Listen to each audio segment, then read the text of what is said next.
yang bukan manusia mengaku sudah diurapi? Kan tidak, dia memakai nama Yesus kan Iya. pada waktu.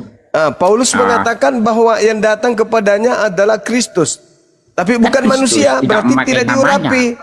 Tidak memakai namanya kan. Dia memakai namanya, akulah Yesus. Pada Paulus, dia menyatakan pada Paulus di Damsik itu, Saulus, Saulus, akulah Yesus yang engkau aniaya. Dia memakai nama. Iya, dia pakai nama Yesus. Nama itu penting ya.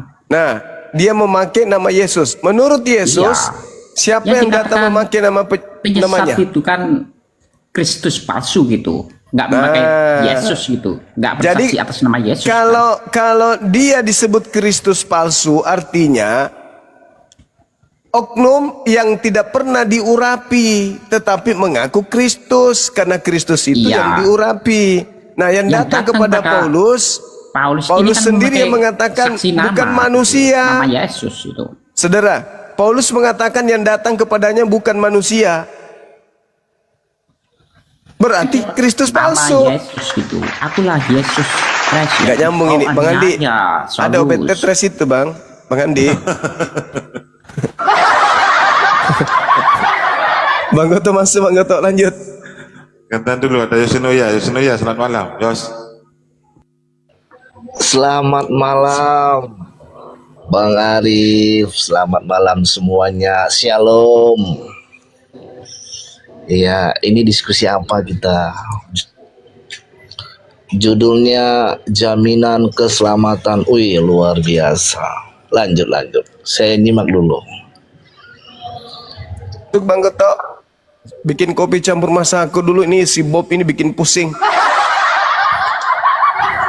Bob ini ngomong sendiri aja. Orang lain ngomong, dia ngomong sendiri. Gimana Bob nih? Aduh, parah. Lanjut. Gurunda.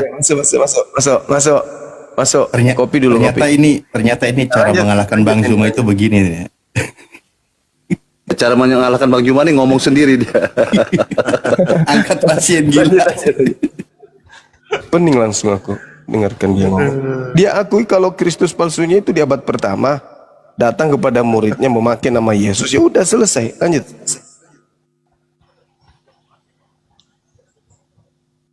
Silakan, Yos. Salih.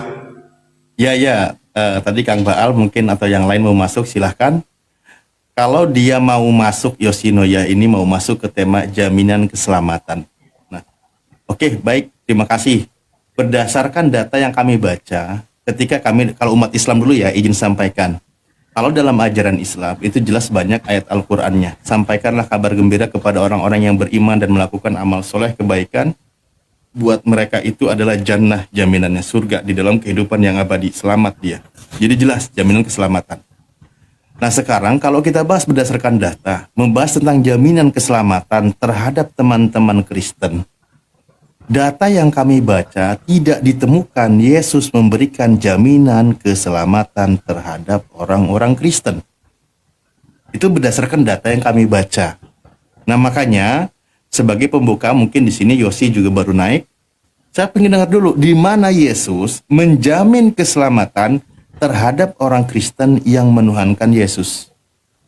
Oke, habis itu nanti baru kita diskusi lebih jauh. Berat, saudara-saudara, berat. Berat ini, berat. Yoshi. Iya. Itu silakan. Oke, kalau di kekristenan itu jelas ya. Yesus memerintahkan kepada murid-muridnya, pergilah jadikanlah semua bangsa muridku. Dan Yesus mengatakan di dalam Yohanes, akulah jalan kebenaran dan hidup. Jadi nggak ada tempat kebenaran dan hidup selain Yesus itu sendiri. Nah begitu saudara. Lanjut. Ya oke, terima kasih. Jadi akhirnya terbuktikan kan di jawaban yang singkat ini Yoshinoya menjelaskan tidak ada jaminan keselamatan untuk Kristen. Membawa data Matius maupun Markus tadi. Pergilah, jadikanlah semua bangsa muridku. Oke, kita mengambil dari perspektif teman-teman Kristen. Semua bangsa menjadi murid Yesus. maka sebenarnya selayaknya menjadi mengikuti apa yang diajarkan oleh Yesus. Tiba-tiba masuk ke dalam ajaran Kristen, bukan menjadi murid Yesus, tetapi menjadi hamba dari Yesus. Yesus Tuhannya. Pentuhan Yesus, bukan pengikut Yesus. Nah, ini sudah jelas poin tidak masuk bagi Kristen, tidak ada jaminan.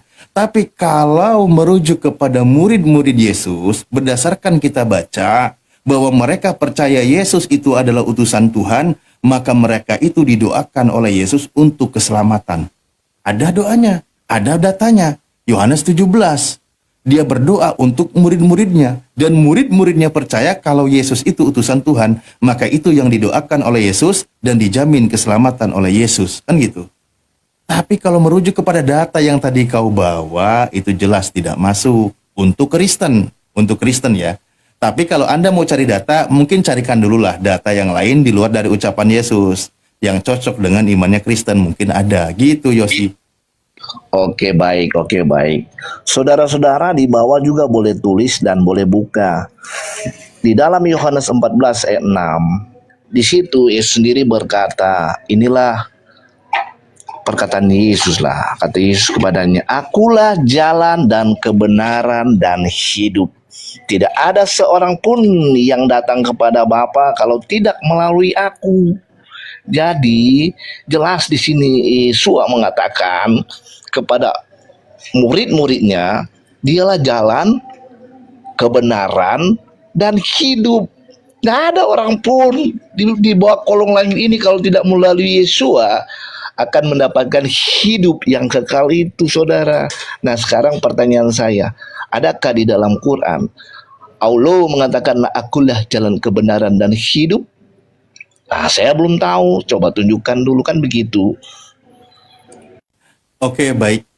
Terima kasih. Di dalam Al-Quran disebutkan banyak dalil. Pertama, para nabi itu adalah utusan Tuhan yang berada di jalan yang lurus, yang mengajak manusia ke jalan Tuhan. Yang kutanya Allah. Sebentar dulu. Allah berfirman di dalam Al-Quran, wa innaka la tahdi ila siratim mustaqim. Sesungguhnya engkau wahai Muhammad benar-benar membawa petunjuk ke jalan yang lurus. Nabi Muhammad itu sebagai jalan, mengajak manusia sampai kepada tujuan. Di mana poinnya sampai kepada tujuan? Surah Kahfi ayat 110. Katakanlah oleh engkau Muhammad bahwa aku ini manusia sama seperti kalian semua. Bagi siapa yang ingin berjumpa dengan Tuhannya, maka lakukan amal kebaikan dan jangan pernah menyekutukan Tuhan dengan sesuatu apapun. Itulah jalan menuju Sang Pencipta. Nabi Muhammad SAW sebagai jalan. Nah, sebagaimana data yang tadi kau sampaikan di Yohanes 14 nomor 6, Yesus itu sebagai jalan untuk menuju kepada Tuhan sebagai Sang Pencipta. Bukan Yesus itu tujuan. Maka orang salah kalau dia menyembah jalan. Salah itu. Orang yang menyembah jalan itulah orang yang salah jalan. Yang disembah itu adalah Sang Maha, yang dituju, yang diajarkan oleh si penunjuk jalan. Itu yang benar. Kau menyembah jalan, ya kau tergeruslah oleh kendaraan gitu. Jadi Yosi, sebenarnya sangat mudah dipahami kalau merujuk kepada ajaran Yesus. Yesus itu sebagai jalan, makanya Al-Quran menyebutkan, innaka laminal mursalin. Sesungguhnya engkau ini wahai Muhammad salah satu dari sekian banyak utusan Tuhan, utusan Allah. Ala sirotim mustaqim, yang berada di jalan yang lurus. Nabi Muhammad SAW sebagai jalan mengajak manusia berjumpa dengan Tuhannya. Nabi Musa juga sama sebagai jalan mengajak umatnya menuju kepada Sang Penciptanya. Para Nabi Bani Israel itu sebagai jalan mengajak manusia sampai kepada Tuhannya. Termasuk Yesus. Dia sebagai jalan mengajak muridnya menuju kepada Sang Pencipta. Itu yang benar, tapi versi ajaran Yesus. Kalau merujuk kepada ajaran Kristen, pasti engkau akan katakan, jalan itulah yang Tuhan yang dituju, kan gitu. Coba aja saya dengarkan. Benar nggak? Yang dalil yang kau bawa Yohanes 14 nomor 6, maksud Anda di situ adalah sebagai Tuhan. Benar nggak Yesus itu sebagai Tuhan di situ yang kau maksud? Padahal dia jalan. Oke, sudah. Kepanjangan. Sebenarnya simpel aja dan pendek yang saya tanyakan. Di mana dalilnya Allah sendiri mengatakan, akulah jalan kebenaran dan hidup. Wa ani Gitu, tidak ada buduni seorang- hada salah satu siratul seorang- mustaqim. Surah Yasin. Banyak sekali dalil udah aku sebutkan. Innalillahi wa Iya. inna ilaihi rajiun. Gantian dulu dong. Gimana sih ini Bukan. Bang Alif ini? Dalilnya jelas di Islam. Cuman kau tanya mana dalil? Iya, di mana saya bukakan? Saya bukakan di sini. Ayo, dalilnya di mana? Ayo, saya bukakan. Tentang apa? Tentang jalan. Yang kutanyakan gini loh, Bang Alif. Saya akan menanyakan di mana tertulis Allah menjamin hidup manusia yang kekal harus menyembah kepada Dia. Di mana ayatnya? Kan Wa ani Yesua- buduni. Bentar. Oke, surah KP ayat 110. Yesua Kau di dalam buka. Yohanes 14 dengan jelas mengatakan akulah jalan, Nah, itu. kebenaran dan hidup. Tidak ada Terus? seorang pun pergi ke surga ya Sampai kalau kemana? tidak melalui aku. Kan Nah begitu. itu dia sebagai jalan. Jadi padanannya, Jalan kebenaran Yosi, Di mana di- padanannya, dengar dulu, Bentar, Bang Yosi. Alif. Yosi Di mana dengar dulu tertulis poinnya di sini, poinnya yang bahwa perlu kau pahami, Yosi, biar Ya, tidak salah paham. selesaikan dulu, Poinnya saya selesaikan dulu, Bang Alif, iya, baru poinnya yang bantah. perlu kau pegang di sini, Yesus itu Saya sebagai selesaikan jalan, dulu, baru sebagaimana bantah. Nabi Muhammad juga sebagai jalan. Iya, saya selesaikan dulu. Di mana nabi-nabi di dalam baik dalam Taurat ya, sampai mungkin yang dipercaya oleh Bang Alif ini teman-teman Muslim yang pernah mengatakan akulah jalan kebenaran dan hidup. Tidak ada seorang pun akan ke surga kalau tidak melalui aku. Coba tunjukkan saya satu dalil saja. Nah itu kan dalil kitabu ucapan Yesus. Kalau Tunjukkan begitu, oke baik, saya uji dulu. Tunjukkan saya. Berarti, oke, Yang tertulis sebentar. di dalam Quran seperti itu. Baik, Ada baik. nggak Kalau nabi-nabi? Anda lucu ini Oten ini lucu. Kalau begitu, ajaran Nabi Musa ada nggak kalimat seperti itu? Nggak ada, makanya aku Oh, bilang. berarti ajaran Nabi Musa tidak membawa keselamatan menurut Anda? Ya, Tidak dia ada yang membawa selamat. keselamatan.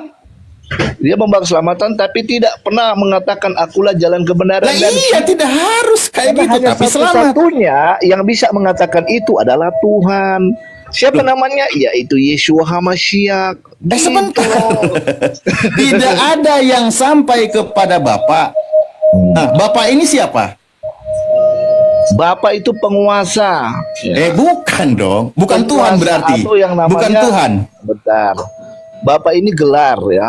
Jadi gini ya, iya saya tahu. jelaskan ya. Kenapa Yesua di dunia ini selalu mengatakan utusan, guru, tuan, rabi. Ya, Karena dia susah datang kalau- sebagai anak manusia, mengajar kepada murid-muridnya.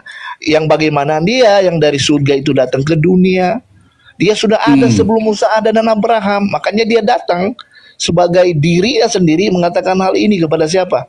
Kepada murid-muridnya. Contoh, salah satunya di dalam Yohanes 14 ayat 8. Kan di situ Filipus menanyakan, tunjukkanlah Bapa itu di mana. Apa Yesus Iya. mengatakan? Sudah Paham, berapa Bang. lama aku bersama-sama dengan kamu, Filipus? Bang, Kamu Bang, masih paham, menanyakan, paham, tunjukkanlah paham, Bapa itu paham. di mana? Paham, Tapi sih susah paham. kalau saya mau menjelaskan ini. Paham, Bro juga betul, tidak betul paham. Kau kan Bagaimana konsepnya kan kekristenan. Jesus only. Yang Bapak kutanya, itu tunjukkan Oke. kepada saya di dalam Quran, pernah nggak ada seorang nabi mengatakan hal seperti Yesua katakan, akulah jalan kebenaran dan hidup. Tidak ada satu orang pun akan ke Bapa atau ke surga kalau tidak melalui aku. Tidak ada seorang pun dapatkan hidup yang kekal itu. Hidup kekal itu hanya melalui Yesua HaMashiach, itu perkataan Yesua HaMashiach sendiri. Ya Allah. Sekarang Kau ada yang nggak baca di dalam Quran yang dalil, mengatakan itu? kau sendiri yang nggak paham dalil kan lucu. Begini Ya, loh yang Yosua, lucu. Yosinoya, coba kau pahami kalimat Yesus itu. Kalau masalah Al-Quran, saya bilang tadi sudah sebutkan beberapa dalil. Kau cari akan Nih, dalilnya aja dulu, Bang dengerin. Alif. Baca surah Jangan Kahfi kemana-mana. ayat 110, saya udah bilang tadi. Surah Bukan dalil Yasin saya, juga bukan ini. ada. Bismillahirrahmanirrahim. Qul innama ana basyarum mislukum. Yuha ilayya annama ilahukum ilahu wahid. Kamu Faman baca kana- terjemahan aja. Kita sini bahasa terjemahan aja. Loh, kau sabar Terjemahan. dulu. Kami ini umat Iya, kenapa? yang memang membaca original. Nanti saya bacakan terjemah. Ya, coba Faman terjemahnya. kana yarju liqa'a rabbih falyamal amalan sholiha wa la yusyrik Gini loh, bi Bang. ibadati Saya rabbih nggak ahada. butuh Ini poinnya, bahasa dengerin, Arab. dengerin. Saya mau terjemahannya. Saya Gitu bacain loh. terjemah ya. Iya, supaya kan Kata teredukasi gitu loh. Baik. Ketika saya bacakan ayat Al-Quran, saya paham ini bukan untuk Kristen, karena Kristen panas mendengarnya. Tapi saya bacakan satu, sebagai umat Islam ketika membacakan ayat Al-Quran ada pahala. Loh, buktinya Anda nggak mau dengar. Kayak mana sih? Bacakan Lucu kau ini. Sebentar dulu, makanya saya bacakan terjemah setelah saya bacakan originalnya. Oke? Silakan. Baik. Katakanlah oleh engkau wahai Muhammad, sesungguhnya aku ini hanya seorang manusia sama seperti kamu. Berarti sama juga seperti Yesus. Yang diwahyukan kepadaku sama Yesus menerima wahyu juga. Nah kan, bahwa Tuhan kamu adalah Tuhan yang Maha Esa, sama Tuhan Yesus juga Tuhan yang Maha Esa. Siapa yang berharap bertemu dengan Tuhannya, hendaklah melakukan amal kebaikan dan tidak menjadikan apapun atau siapapun sekutu bagi dia dalam menyembah kepadanya. Itu jelas ayat Al-Qur'annya, oke? Jadi dia itu Nabi Muhammad itu sebagai jalan mengajak manusia menuju kepada tujuan. Surah 42 ayat 51 ayat 52 ayat 52 53 dijelaskan. Nabi Muhammad SAW, wa innaka, sesungguhnya engkau ini wahai Muhammad, la tahdi ila surati mustaqim, membawa petunjuk manusia ke jalan yang lurus. Oke? Allah berfirman, wa ani buduni hada siratum mustaqim, dan hanya kepadakulah kalian menyembah, inilah jalan yang lurus.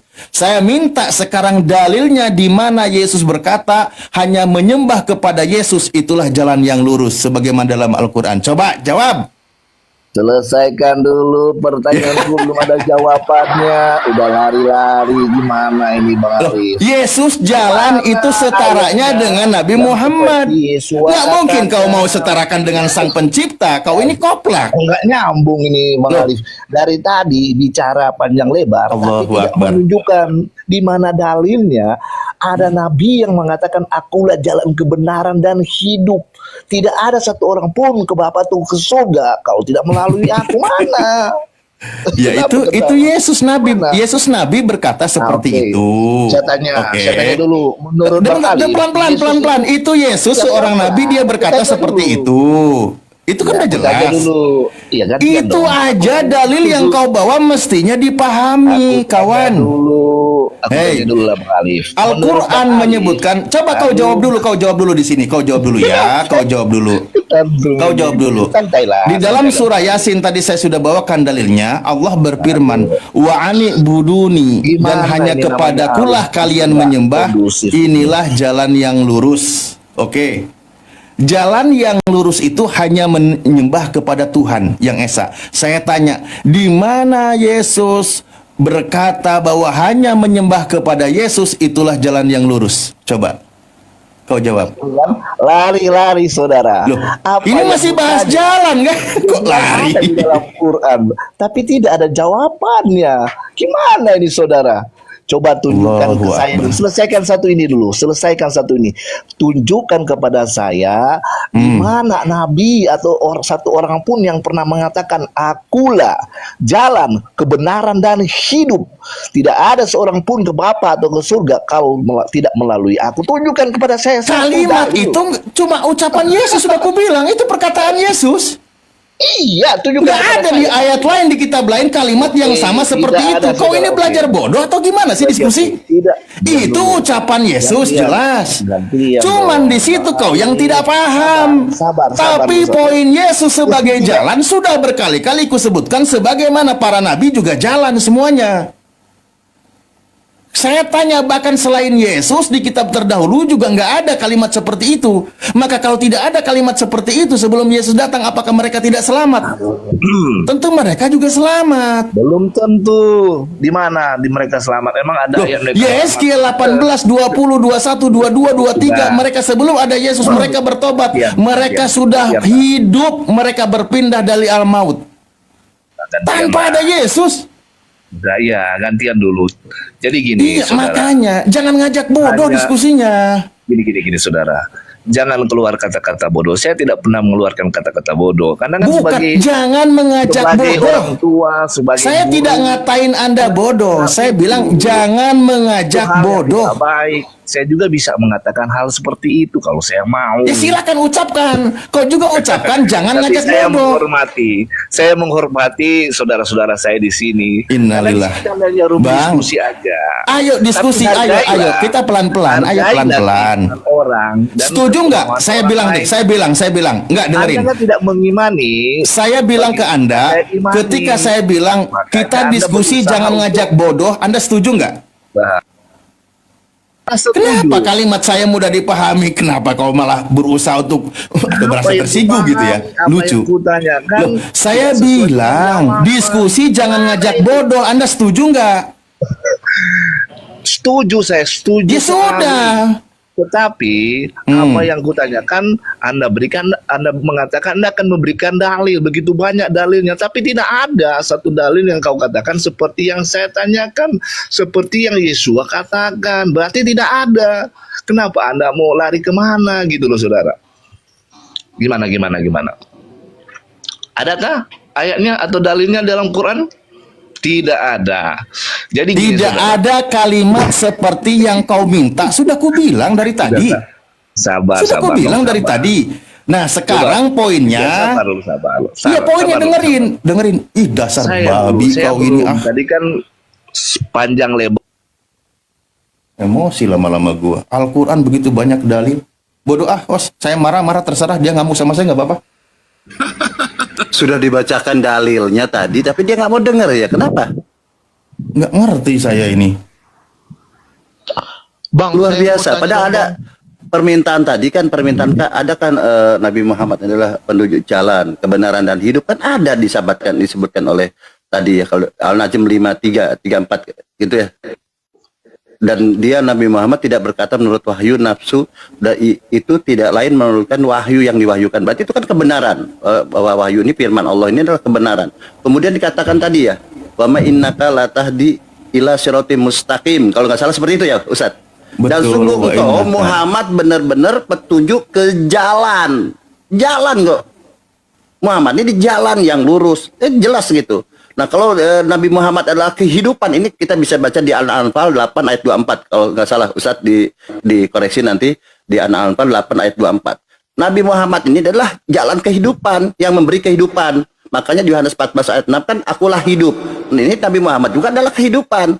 Wahai orang yang beriman, penuhilah seruan Allah dan Rasulnya Muhammad apabila dia menyeru kamu kepada suatu yang memberi kehidupan. Gampang kok. Nabi Muhammad juga memberi kehidupan kepada kamu katanya. Jadi jalan ini di An-Najm tadi, bahwa kehidupan ini di An-Anfal 8 ayat 2, An-Anfal ayat 24. Seperti itu, gampang kok. Sama kok, Nabi Muhammad adalah jalan, dia juga adalah kehidupan. Seperti itu mungkin Ustaz. Lanjut Ustaz, luar biasa. Permisi, Kenapa ya? saya mau tanya. Kenapa saya bikin keselnya? Dalil Tadi begitu sudah apa dijawab ya? semua sama Ustadz. Tapi kan karena dia memang tidak mau mendengar, dibilang tidak ada terus ya begitu Ustadz ya. Lanjut Ustadz. Siap, ini guru udah ada monitor. Allahu Saya Akbar. boleh bertanya, Pak Ustadz? Pada saat Yesus berkata, akulah jalan, akulah kebenaran, akulah hidup, tidak ada yang sampai kepada Bapa tanpa melalui aku. Di situ Yesus berkata sebagai manusia atau bukan manusia, Ustadz? Antropos. Manusia berarti, Ustadz. Terus yang datang kepada Paulus, manusia enggak, Ustadz? Bukan manusia. Yang kenapa? Bukan manusia ya. Tunjukkan jalan Berarti yang yang diikuti lurus tadi terus saudara kalian. Kristen Berarti nggak kita lurus itu kalian kan yang selama ini, datang ya. kepada Paulus, Pak Ustadz. dia yang bukan manusia. Bukan jalannya Yesus. Karena yang berkata jalan dalam yang Yohanes lurus. 14 itu tadi kan manusia. Sedangkan kalau narasi yang dibangun lebih valid dari ucapan Nabi Muhammad dong. Kullu ummati yadkhulul jannah. Setiap umatku akan masuk surga. Itu pengakuan Nabi kan? Iya kan? Pengakuan Nabi. akulah jalan. Tapi kalau Nabi kita nggak mengatakan akulah jalan, setiap umatku yadkhulunal jannah, akan masuk ke dalam surga. Bukan jalan lagi beliau, tapi langsung dia paku mati, setiap umatku akan masuk surga. Nah, si teman kita tadi itu kan menjagokan manusia kan ya, yang berkata akulah jalan, itu kan berkata di situ manusia. Sedangkan yang mereka sembah di dalam gereja bukan manusia, kan jadi malu. Dijagokan manusia, yang disembah bukan manusia. Gimana dong? Oke Bang Suma, saya boleh tanya nggak Bang Suma? Nggak benar juga ini. Halo. Bukan saya sumber pematerinya Bang. Ini Ustadzku, silakan tanya beliau. Oh silakan. Baik, saya mau tanya, di umat Islam percaya Injil nggak ya? Wajib, harus beriman. Ah, berarti percaya ayat Markus 16 ayat 16 dong. Loh, kan Injil bukan Markus. Iya, Markus termasuk Gurunda Injil. ini gimana Coba Gurunda? kok nggak tahu Markus Injil? Injil itu yang dijelaskan di dalam Al-Quran sebagaimana wahyunya yang diterima kepada Nabi Isa. Bismillahirrahmanirrahim. Dengerin Tapi dulu di Bang. Alkitab, oh ya, Dengerin dulu silakan. sebentar. Qala inni abdullahi ataniyal kitaba wa ja'alani nabiyya. Dia itu diberikan Alkitab Injil, dijadikan seorang nabi. Apa yang diajarkan oleh beliau kepada muridnya, kepada umatnya berdasarkan firman yang dia terima. Itulah Injil yang diterima oleh Nabi Isa alaihissalam. Sebuah ajaran, sebuah hukum, sebuah ketetapan dari Tuhan. Kan gitu. Oke. Oke, sekarang saya ya. Kalau nggak percaya Injil di Alkitab, kenapa baca Alkitab dong? Saya ini kan percaya Injil, perintahnya di dalam Al-Quran. Berarti Itu baca perintah. Alkitab. Nah, yang kau bawa itu sekarang kitab apa? Markus. Markus. Bahasa apa dia? Saya baca ya. Enggak, dia menggunakan bahasa apa? Indonesia. Mana ada Injil yang diimani itu bahasa Indonesia, Bang? Enggak ada. Injil itu yang diterima oleh Nabi Isa. Bahasa yang dikeluarkan sebagaimana bahasa mereka. Bahasa Nabi Isa. Mana ada Injil dari Indonesia? Enggak ada, Bang. Iya. Saya cerita ya. Kenapa Oh, cerita. Alkitab itu mempunyai banyak bahasa? Karena Tuhan itu bisa mengerti semua bahasa, nggak semua bahasa Arab. Karena Tuhan itu mau Ya, berdaulat. Ya itu Tuhan, betul Tuhan. Kita bukan Tuhan. Jangan ngomongin Tuhan. Iya, makanya Alkitab bisa ditranslate ke semua bahasa. Karena kita juga berdoa dengan bahasa kita sendiri, bahasa Indonesia. Karena Tuhan mengerti setiap bahasa, Pak. Ya tahu, kalau ke situ mah tahu, nggak perlu kita bahas. Tuhan itu maha tahu. Tuhan itu maha segalanya, kan gitu. Iya. Nah, makanya kalau kau jelaskan, kau sebutkan ternyata kitabmu bahasa Indonesia, nggak ada. Orang, bagaimana mungkin kami tidak percaya kepada kitab Injil yang pernah diturunkan kepada Nabi Isa alaihissalam, sementara itu adalah tertulis di dalam Al-Quran. Kalau saya cari malah tidak ada kata Injil di dalam kitabmu, itu nggak ada. Alkitab itu nggak ada. Maka perlu kami uji untuk mengatakan Ada kok. itu adalah Injil atau bukan. Itu benar-benar Sudah lihat firman daftar isi? dari Tuhan atau bukan, Sudah lihat daftar atau isi? catatan dari orang-orang yang mencatat seorang penginjil yang bernama Yesus, kan gitu. Maka barometernya kami itu Al-Quran di dalam surah Al-Maidah ayat 48. Al-Quran yang Ya. menjadi barometer menilai kitab yang terdahulu. Oke, Berarti silakan percaya lanjut. Yesus. Percaya dia yang mati di atas kayu salib. Oke. Ini kata-kata Yesus loh di Markus 16 ayat Sebentar. 16. Kayak mana sih? Saya percaya kau namai Yesus yang mati di atas kayu salib sebagai pengganti Nabi Isa alaihissalam yang mulia. Bang, gimana? Kita biar damai di sini diskusinya. Coba. kau namai yang mati di atas kayu salib itu kan Yesus. Hei, Ya, oke.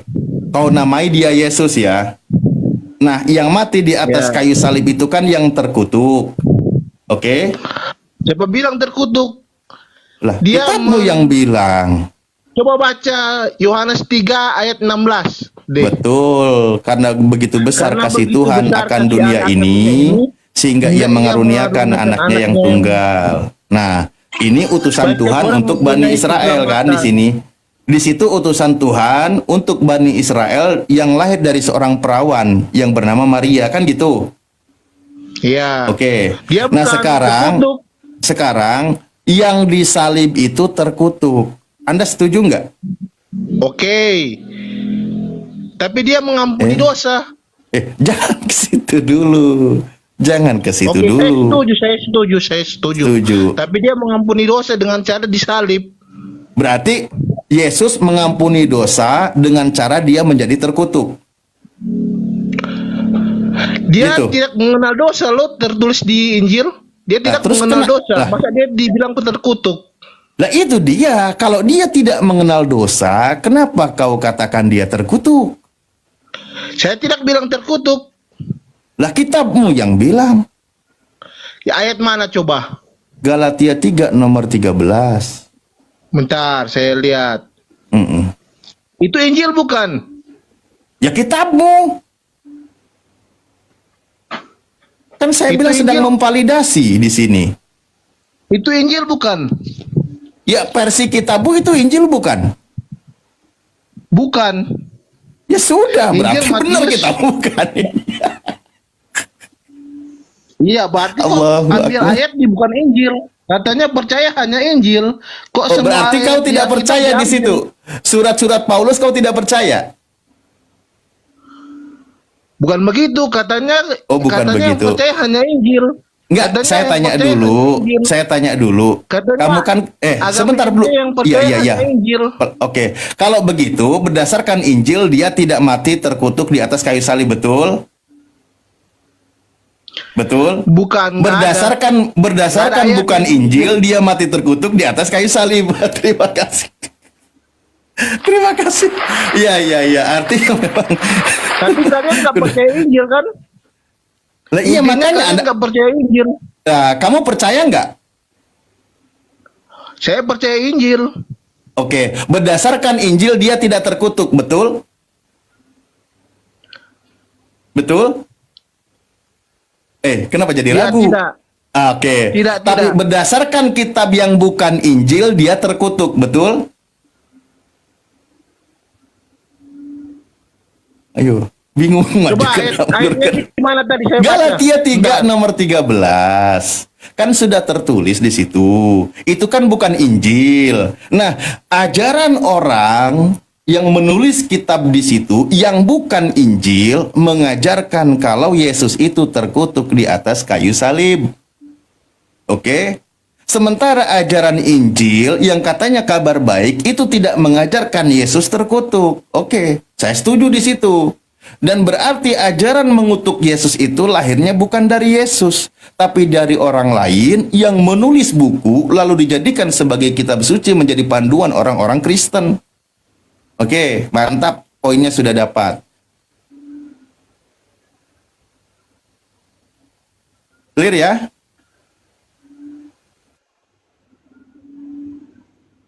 Baru tahu Ustadz, mungkin itu dia baru buka. Iya, dia tidak percaya kalau itu Injil ya. Saya setuju aja orang nulis buku kok dikatakan Injil, enak aja. Tapi kalau dia yang bilang, oke lah, kan dia sebagai Kristen tidak percaya. Kabur. Iya toh. Aduh lucu. Dia membaca Galatia 3:13, kabur dia.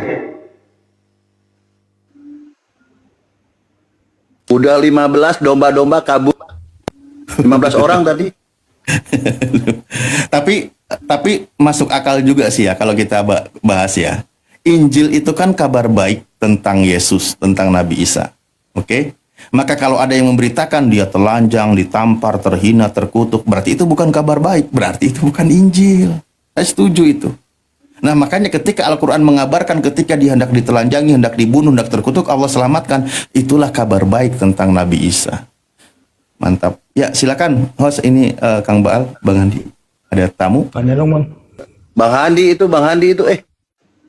jamnya Bang Handi ini.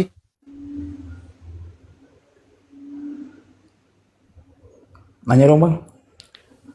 Oh ya, dari mana? Dari Kristen, Bang? Iya. Oke, silakan.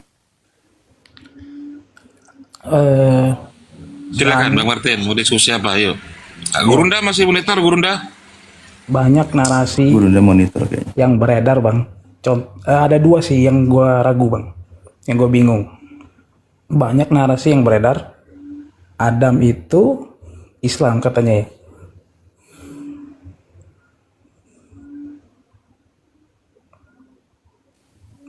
Mungkin nggak maksudnya mungkin nggak orang yang nggak percaya Muhammad termasuk Islam? Oke. Kita pakai pendekatan data-data ya. Al-Quran menyebutnya para nabi itu, mereka semua itu muslim. Apa itu muslimun?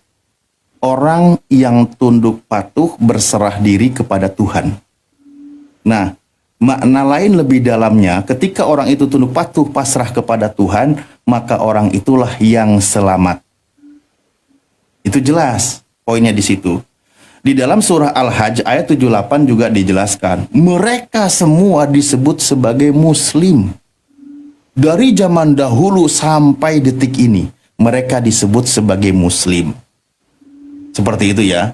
Nah, muslimun itu orangnya, maka nanti penamaan Islam hadir di ajaran Nabi Muhammad SAW, yaitu di dalam surah Al-Maidah ayat 3. Jadi Islam itu sebuah agama. Ketika sebuah ajaran Islam itu datang, maka Islam itu datang tidak membatasi zaman, ruang, waktu, tidak. Masa dari zaman Nabi Adam alaihissalam sampai sekarang, semua para nabi itu disebut sebagai orang yang selamat, orang yang tunduk patuh kepada Tuhan. Nah, itu ajaran Islam. Oke, dipahami poinnya ya.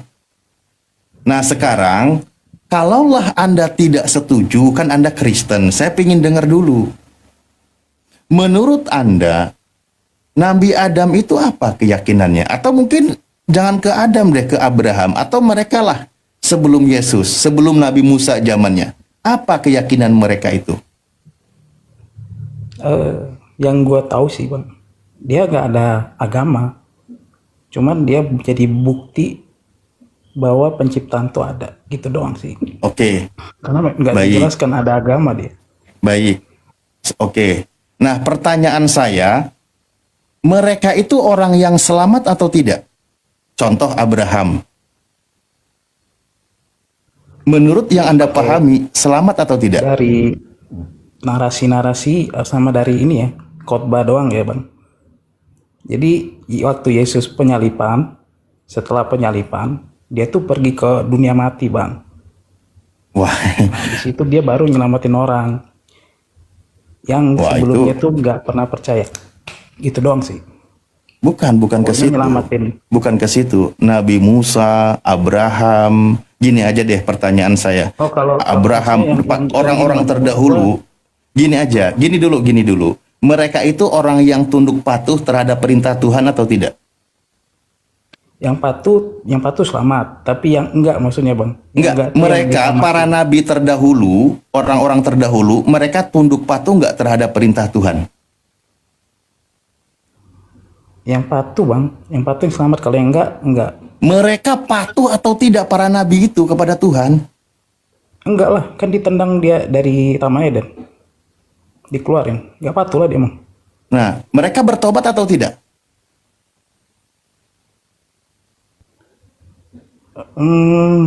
Kalau dalam di Alkitab sih gue nggak pernah baca dia bertobat atau enggak, tapi anak-anaknya yang dikasihani. Oke, kalau begitu saya ingin dapat poinnya. Berarti menurut Anda Nabi Adam itu celaka? Celakanya nggak tahu bang, karena nggak ada Loh. terdeskripsi. Cuman anak-anaknya yang Kan Anda bilang tadi tidak patuh. Oke, Ya, ada nggak kesalahan Nabi Adam. Al-Quran juga mencatat. Iya. Tapi Al-Quran menjelaskan Nabi Adam itu bertobat kepada Tuhan. Mohon ampun kepada Tuhan. Maka ketika dia bertobat kepada Tuhan, Tuhan ampuni, terima tobatnya. Selesai urusan kesalahannya. Dia menjalani kehidupan, dia tunduk patuh terhadap apa yang diperintahkan oleh Tuhan. Begitu. Maka ketika dia tunduk patuh terhadap Tuhan, kami sebut dia itu sebagai Muslim. Sekarang Abraham. Abraham itu tunduk patuh juga kepada Tuhan. Maka kami sebut dia sebagai Muslim. Kalau Anda tidak setuju kami orang dia itu disebut sebagai Muslim, lalu orang yang tunduk patuh kepada Tuhan mau dibilang apa lagi? Oke, kalau Abraham, ya oke, gue setuju juga bang. Cuma kalau Adam kan dia udah ditendang, diusir. Memang dia diusir terus harus menjalani kehidupan yang nggak baik lah gitu lah. Maksudnya kehidupan yang nggak ada. Kalau di Taman Eden kan dia lengkap tuh. Kalau di luar Taman Eden kan dia harus menderita lah, struggle maksudnya bang. Makanya saya tanya, saya versi Kristen, saya tanya versi Kristen. Jadi menurut Anda Nabi Adam itu tidak selamat? Yang gue nggak tahu dia selamat atau enggak, tapi tidak Oke. terdeskripsikan dengan baik, dia Baik. selamat atau enggak, itu aja. Nah, tapi poinnya menurut Anda Nabi Adam tidak tunduk patuh kepada Tuhan. Iya, udah jelas kan dia diusir. Orang yang tidak tunduk patuh terhadap Tuhan selamat atau tidak? Enggak lah. Oke, berarti Nabi Adam tidak selamat dalam pandangan orang Kristen gitu. Iya, tapi setelah Yesus datang, dia kan disalib. Baru dia pergi ke dunia mati, Apa dia hubungannya kan? diselamatin. Intinya gitu lah. Jadi Nabi Adam selamat. Iya, tadi di akhirnya, tapi di awalnya kan enggak. Jadi bingung sendiri kau ini. Enggak, Aduh, ini ya Allah. Ini Oh, jadi waktu- begini. Oke. Konsepmu berarti Nabi Adam itu selamat setelah penyaliban Yesus gitu. Iya. Semua Gitu orang ya? yang mati, yang nggak percaya, maksudnya yang banyak dosa lah, nggak percaya Allah, nggak percaya Bapa, baru diselamatin. Sebentar dulu. Iya, poinnya di situ kan? Poinnya di situ kan? Iya. Nabi Adam itu selamat setelah penyaliban Yesus. Ya, kurang lebih lah yang gue tahu bang. Oh iya, berarti Firaun juga selamat setelah penyaliban Yesus. Oh kalau itu nggak tahu, gue nggak Lah bisa. sama aja kan? bercerita Nabi itu, Adam karena katanya nggak tahu. tidak selamat, dia tidak tunduk pada Tuhan. Firaun juga tidak tunduk kepada Tuhan. Setelah penyaliban Yesus, mereka diselamatkan jadinya. Ya mungkin ya. Loh kok nggak mungkin? Ya makanya disitulah kau bilang kau pilih-pilih, lucu kau ini. Kan kau bilang apa bedanya kau dalam keyakinanmu ya? Ini kan saya tidak membantah, cuman saya ingin lihat sudut pandangmu. Dalam keyakinanmu kan Nabi Adam itu kan tidak tunduk patuh kepada Tuhan. Saya tanya, emang Firaun tunduk patuh kepada Tuhan kan tidak? Oke? Kan tidak juga. Nah, kau bilang Nabi Adam selamat setelah penyaliban Yesus. Kalau gitu ya semua mereka yang jahat sebelumnya itu selamat setelah penyaliban Yesus. Oke. Ya? Clear ya? Aduh, Ada ya Allah. lagi pertanyaan. Nah, inilah makanya konsepnya tidak tuntas. Itulah kenapa kalau di dalam Islam surah Al-Baqarah dijelaskan dia bertobat kepada Allah. Tapi ingat poinnya bahwa Nabi Adam melakukan kesalahan itu memang itu sebuah proses bagaimana dia itu akan menempati bumi. Karena memang dia diciptakan untuk menempati bumi, mewarisi bumi untuk mengolah bumi, kan gitu. Kesalahannya selesai dengan cara bertobat. Setelah dia bertobat, Allah terima tobatnya. Lalu dia menjalani kehidupan di bumi. Begitu. Nah, kalau di kalian kan masalahnya Adam tidak bertobat. Adam membangkang Tuhan. Nah, ini makanya saya bilang tadi, terjadilah permasalahan akhirnya, kan gitu. Nah, jadi seperti itu ya Bang ya. Oke, ada lagi bang. Kan di Islam kan ada percaya hadis ya bang ya. Iya, betul. Nah, hadis kan ada yang dipilih-pilih lah ya. Maksudnya yang baik, positif, yang negatif gitu aja ya. Gue bilang ya bang. Enggak gitu. Nggak gitu narasinya. Bilang aja ada hadis, misalkan lalu gini, kau ada bilang yang apa? beredar, Nanti kita sampaikan. ada yang beredar gini, misalkan kayak Nabi Muhammad nikah dengan Aisyah di umur 6 tahun. Ya, terus kan ada yang nggak setuju. Ya maksudnya ada yang pilih-pilih gitu lah ya.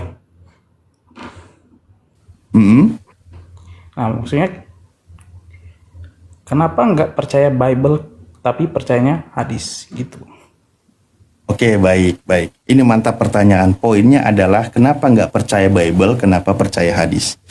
Oke, saya izin sampaikan dulu. Hadis itu kan sebuah nanti berkaitan dengan perjalanan Rasulullah, kehidupan Rasulullah direkam, dicatat oleh para sahabatnya. Artinya diketahui oleh para sahabat. Ada juga tentang ucapan Rasulullah lalu diingat, dicatat oleh para sahabat. Diingat oleh para sahabat kan gitu ya. Nah, dilihat juga bagaimana Sayyidah Aisyah melihat itu nanti akan jadi sebagai hukum bagi umat Islam. Ada narasi tentang hadis Rasulullah SAW menikahi Aisyah kan gitu. Dan serumahnya itu di usia 9 tahun. Nah, di dalam hadis, ilmu hadis di dalam Islam ada pemahaman tentang hadis. Informasi ini dari siapa? Siapa yang menyampaikannya? Kan gitu. Runut terus, oh dari si ini, dari si Fulan terus. Ditelusuri bagaimana perilakunya, perbuatannya, pernah nggak dia berbohong? Kalau dia pernah berbohong, maka status hadisnya dipertanyakan. Namanya ilmu sanadnya kan gitu, itu ilmu hadis ya. Nah, tentang masalah pernikahan saya sampaikan dulu. Pernikahan Rasulullah, alhamdulillah, di dalam pendapat pandangan para ulama memahami informasi itu tidak ada yang permasalahkan.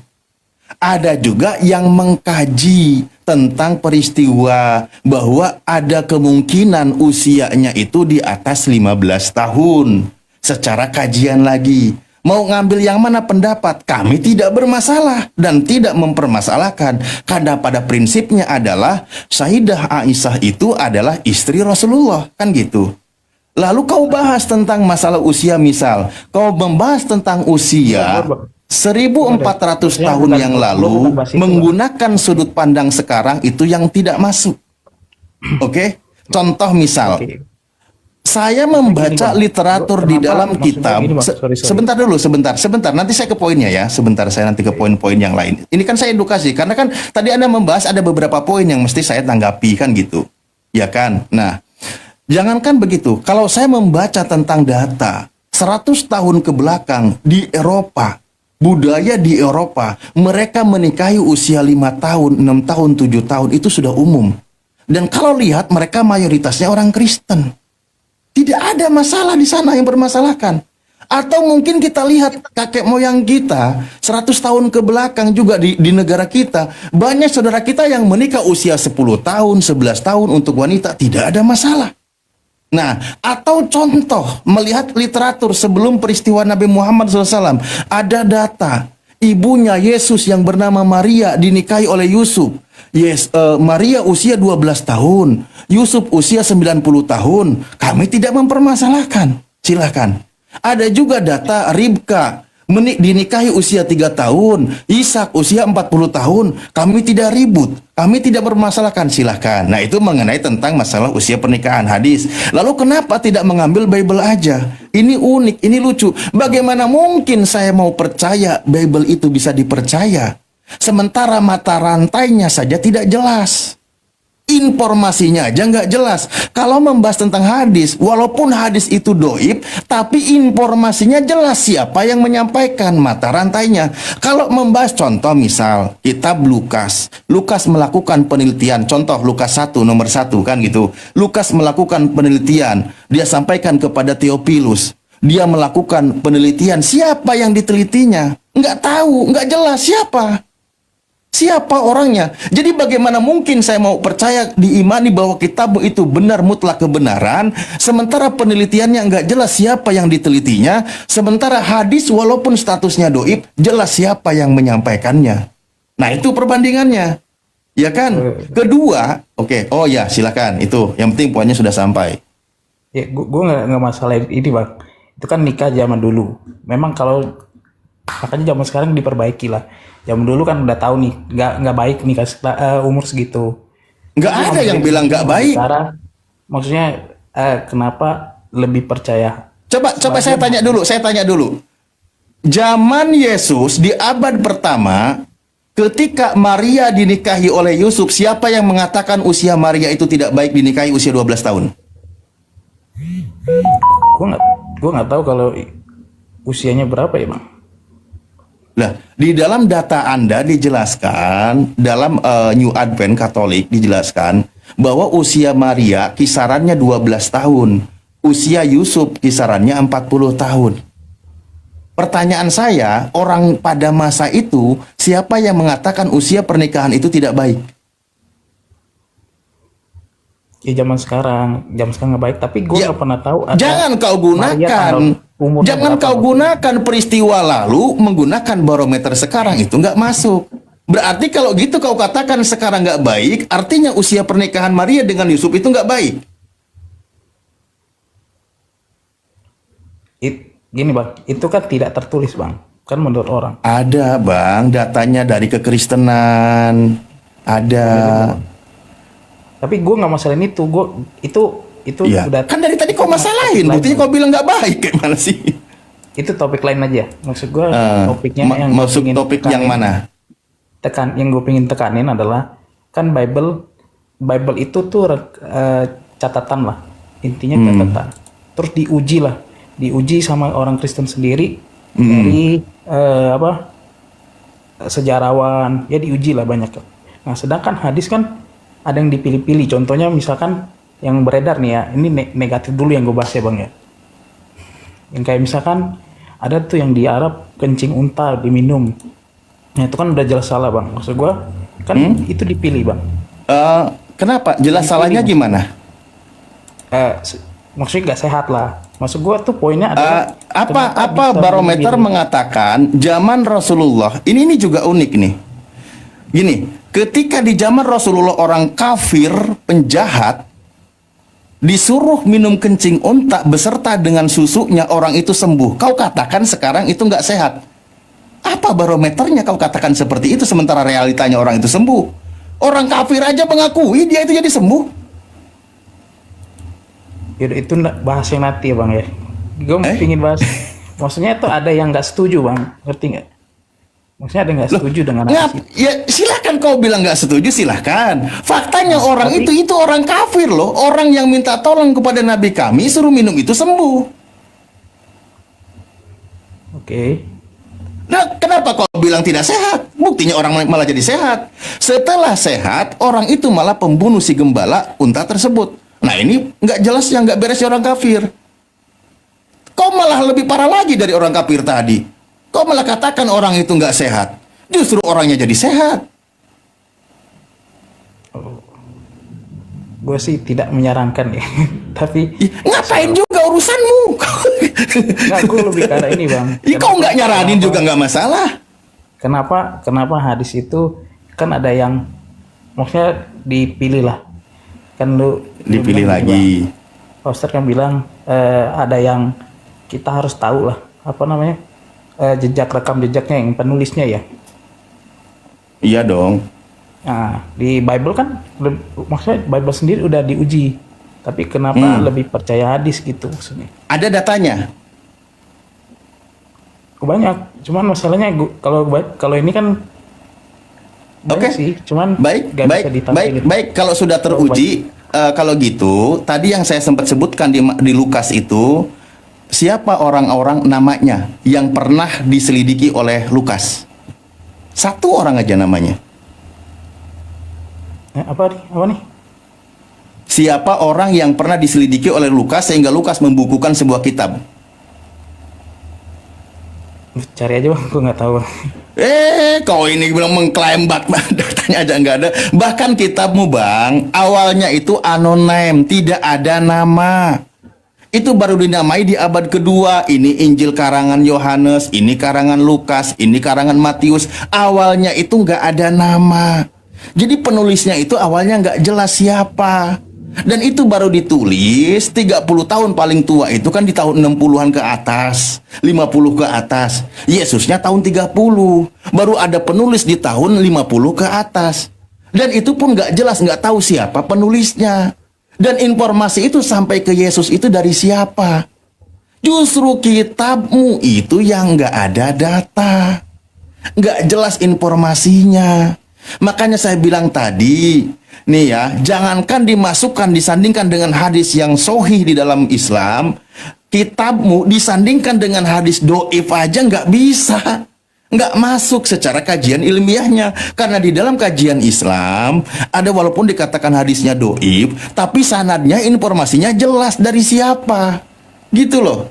Hanya nanti dipertanyakan, oh orang ini hidupnya pernah bohong, hidupnya pernah salah dan sebagainya. Nanti diragukan kesohihan informasi. Belum lagi nanti isi kandungannya berlawanan dengan hadis sohih yang lain. Maka ini tidak dijadikan sebagai landasan. Kayak gitu bang. Coba kau cari tahu kitabmu, bahwa kitabmu awalnya itu anonim, tidak jelas namanya siapa. Ketika saya tanya, buktinya tidak ada. Kau lebih detail, lebih kritis mengkritisi yang ada di dalam Islam tentang masalah minum kencing unta, tentang bagaimana pernikahan Rasulullah. Datanya sangat jelas. Tapi kau lupa dengan isi kitabmu sendiri dan sejarah kitabmu. Kau sendiri tidak tahu. Jadi hidupmu tujuannya hanyalah untuk apa? Mencari keburukan di dalam Islam, tapi kotoran sapi di wajahmu nggak kelihatan. Nggak kayak gitu bang caranya.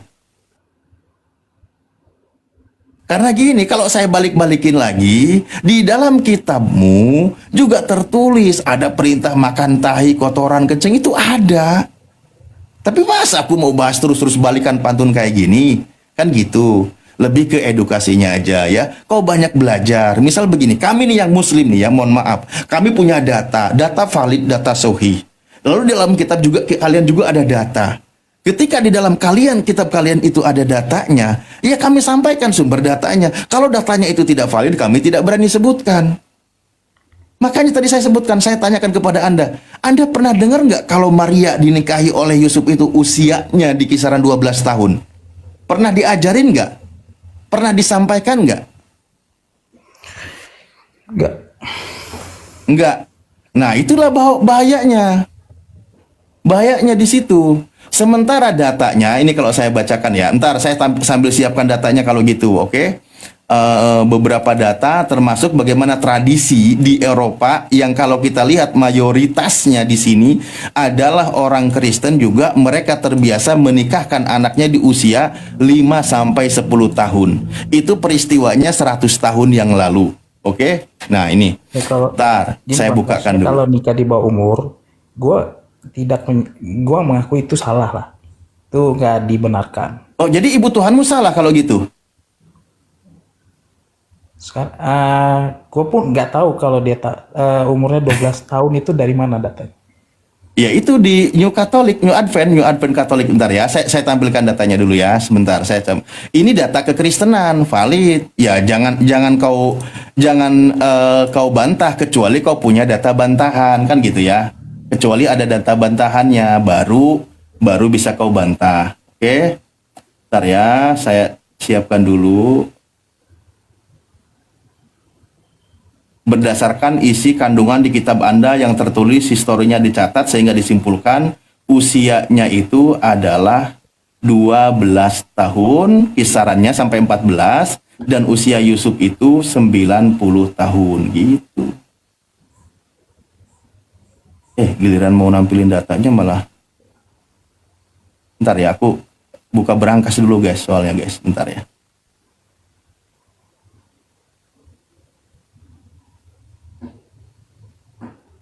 Saya ketik aja deh.